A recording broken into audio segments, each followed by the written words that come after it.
Example 1.11 है, heat transfer between two isothermal plates.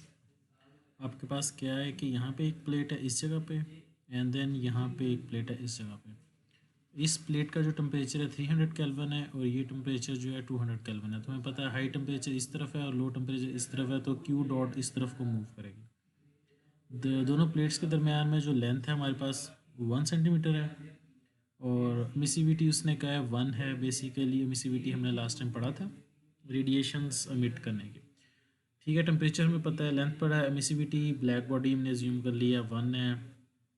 Determine the rate of heat transfer between the plates per unit surface area assuming that gap between plates is. अच्छा, उसने बताया कि ये जो gap है उसने 4 ऑप्शन दिए हैं कि ए पार्ट में क्या है, दरमियान में एयर है हमारे पास सिर्फ। सेकंड में उसने क्या क्या एवैक्यूएटेड वैक्यूम है हमारे पास। सी पार्ट में उसने क्या क्या फिल्ड विद हमारे पास एक यूरीथेन की इंसुलेशन है, इंसुलेशन कर दिया हमने। और लास्ट पास में उसने क्या फिल्ड विद सुपर इंसुलेशन और उसकी उसने थर्मल कंडक्टिविटी बता दी है 0.0002 वाट पर मीटर इंटू डिग्री सेंटीग्रेड। अब आपको पता है कि वैल्यू जितनी ज़्यादा होती है उतनी ज़्यादा थर्मल कंडक्टिविटी हमारे पास होती है और जितनी ये वैल्यू हमारे पास कम है उतनी कम थर्मल कंडक्टिविटी होगी। तो बेसिकली न्यूमेरिकल है ये हमारे पास है कि हम चार जो चीज़ें वो आपस में कंपेयर करने लगे हैं, ये चार चीज़ें। ठीक है, अब सबसे पहले हमारे पास थर्मल कंडक्टिविटी एयर की भी नहीं गिवन, एवैक्यूएटेड की भी नहीं गिवन, ये इंसुलेशन इसकी भी नहीं गिवन। तो हमारे सबसे पहले उसने क्या कहा, हम हमारे पास एवरेज टेम्परेचर इन दोनों का हमने क्या करना है, एवरेज टेम्परेचर लेना 300 200 और वो 250 एवरेज टेम्परेचर आया था। एवरेज टेम्परेचर पे हमने थर्मल कंडक्टिविटी एयर की फाइंड करनी है। अब हमारे पास एयर टेबल्स होते हैं, मैंने आपको बताया था। तो ये बेसिकली हमारे वो जो हैं टेबल्स हैं। इस एयर टेबल में हम चले जाएंगे, थर्मल कंडक्टिविटी एयर की ऑलरेडी कैलकुलेटेड है और गिवन है। तो हम यहाँ पे नीचे चले जाते हैं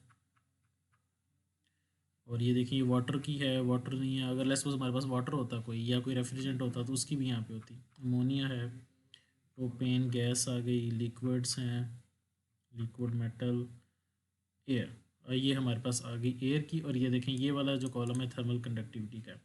अब हमारे पास जो न्यूमेरिकल है इसमें 250 केल्विन है। इस 250 केल्विन को अगर हम कर लें डिग्री सेंटीग्रेड में कन्वर्ट, तो आप अगर इसको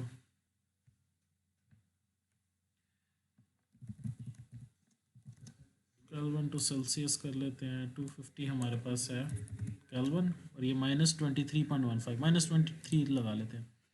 -23 हमारे पास वैल्यू आ जाती है। तो ये -20 के ऊपर वैल्यू है, थर्मल कंडक्टिविटी क्या है, और -20 और 30 के दरमियान में बेसिकली आएगी। तो ये हमारे पास क्या वैल्यू है, 0.002211 और 0.02134 इसके दरमियान में आएगी। तो ये उसने हमारे पास वैल्यू कैलकुलेट की है, क्या ये 0.0219। तो देखें ये दोनों इसके दरमियान में ही वैल्यू है, बेसिकली इन दोनों के दरमियान में ही वैल्यूज़ है। ठीक है, तो ये हमारे पास आ गई वैल्यू। और अगर आपको ये इशू है कि इन दोनों के दरमियान में वैल्यू कैसे कैलकुलेट करते हैं, तो उसको हम कहते हैं इंटरपोलेशन।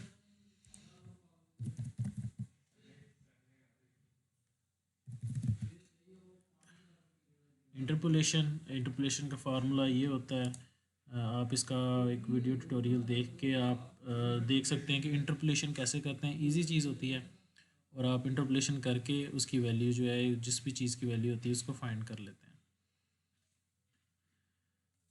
ठीक है, अगर दो वैल्यूज़ के दरमियान में कोई वैल्यू आ जाए, लाइक अगर 25 होती तो हम इन दोनों को 2 पे डिवाइड करते, इस दोनों को भी 2 पे डिवाइड करते, तो दरमियान में 25 की वैल्यू आ जाती। पर अगर 23 की वैल्यू है तो फिर वो इंटरपोलेशन से निकलती है। ठीक है, तो थर्मल कंडक्टिविटी हमने ये फाइंड कर ली एयर की। अब नेक्स्ट हमारे पास है यूरीथेन इंसुलेशन। तो बेसिकली यूरीथेन है तो हम इसके अंदर सर्च कर लेते हैं,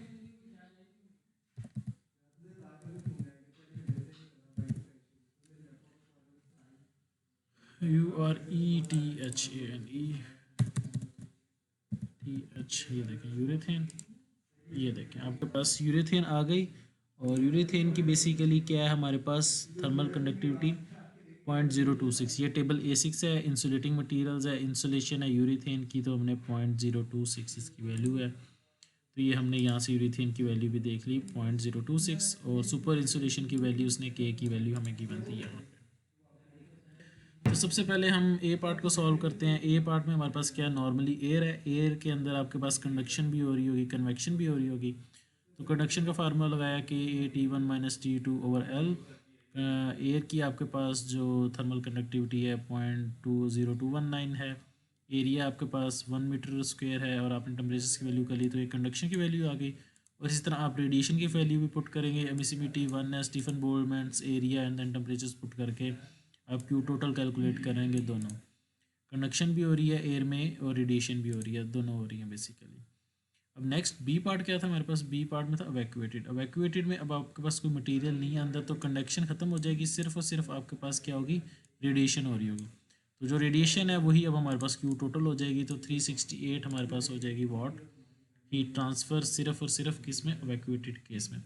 अब हमारे पास क्या इंसुलेशन है, तो हम इंसुलेशन का फाइंड कर लेते हैं। इंसुलेशन में बेसिकली एक इंसुलेशन है तो वो एक सॉलिड चीज़ है ना, सॉलिड होगी या फोम का बना होगा, तो कंडक्शन हो रही होगी उसके अंदर। ठीक है, तो हम ये फार्मूला लगाएंगे कि हमें यूरेथीन का पता था, तो हमने ये पुट करके 260 वाट हमारे पास टोटल आ गई कंडक्शन। और लास्ट में उसने कहा था सुपर इंसुलेशन है। सुपर इंसुलेशन के केस में भी हम क्यू टोटल फाइंड करेंगे, सिर्फ कंडक्शन हो रही होगी, और फिर हमारे पास 0.2 वाट जो है हमारे पास कंडक्शन केस में आ जाएगी। तो यहाँ उसने देखें ये कंपेयर किया कि हमारे एयर स्पेस थी, क्यू आया 587 वाट, वैक्यूम हुई तो 368 वाट हो गया। फिर हमने इंसुलेशन कर दी यूरेथीन की तो वो और कम हो गई हमारे पास हीट ट्रांसफ़र, और सुपर इंसुलेशन कर दी तो हमारे पास हीट ट्रांसफ़र सबसे कम हो गया। तो ये एक बेसिकली कंपैरिजन था। दो प्लेट्स थी हमारे पास और दरमियान में हम डिफरेंट मटेरियल्स रख के देख रहे थे, और मटेरियल्स के साथ आपने ये भी देख लिया कि एयर में कंडक्शन रेडिएशन हो रही है, वैक्यूम में उसमें रेडिएशन हो रही है। और अगर आपके पास टोटल ये यूरेथेन है तो इसके अंदर आपके पास हो रही है कंडक्शन, और आपके पास यहाँ पे सुपर इंसुलेटर में भी हो रही है।